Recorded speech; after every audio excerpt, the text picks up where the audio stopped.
Engel is an executive security consultant with PDI Investigations. He in fact, has worked on several kidnapping cases and is speaking to us now from Clayton, Missouri, with more on the story. Michael, what are your thoughts on the kidnapping of Richard Engels and his release? Well, I think, first of all, Richard and his crew and the NBC crew are extremely brave guys and are extremely lucky to be alive today.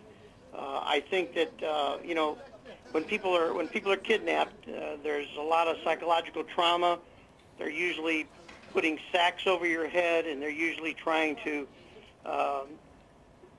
scare you into making statements to the press, which I understand that they probably did here in this.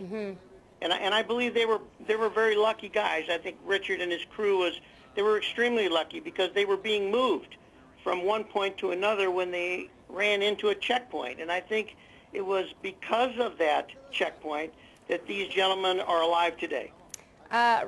Michael, I understand that Richard, or I heard Richard say that the people who had taken him captive had said, tell us who you want to shoot first or we'll shoot you, and then they shot at the ceiling, I believe, to scare them. I can't imagine what these men have gone through. So what about after someone's been kidnapped? What kind of tips do you give to somebody to make it out alive? Well, I mean, first of all, I think one of the most important things is that you do not try to negotiate your own release. You're not a trained negotiator, and you're dealing with your own life.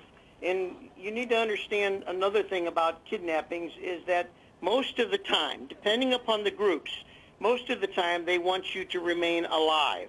And you may not realize that as being the victim of a kidnapping, because they do mock terminations. They may take a guy out of the room and fire 3 or 4 shots and say, okay, well, guess what, Richard? You're going to pick the next guy that's going to die. And so this puts a tremendous amount of pressure on the individual. So, the worst thing you can do is to make an attempt to try and negotiate your own release. The psychological damage can be frightening, and to some people, and to others, they can walk away with very little trauma.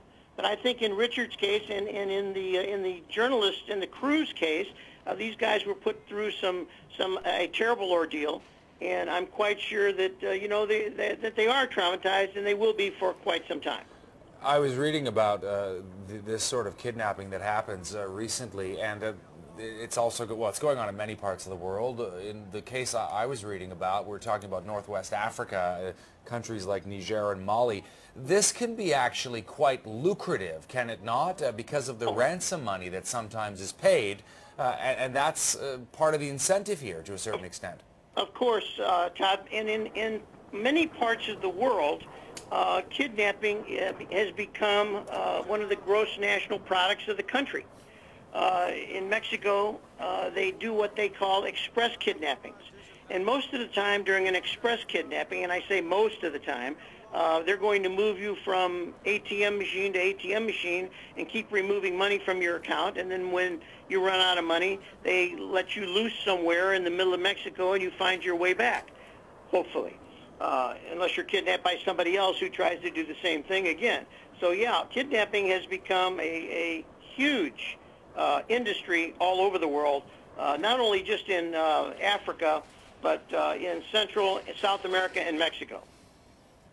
Michael Barbieri, Executive Security Consultant with PDI Investigations. Thanks so much, Michael. You're welcome. Great talking to you guys.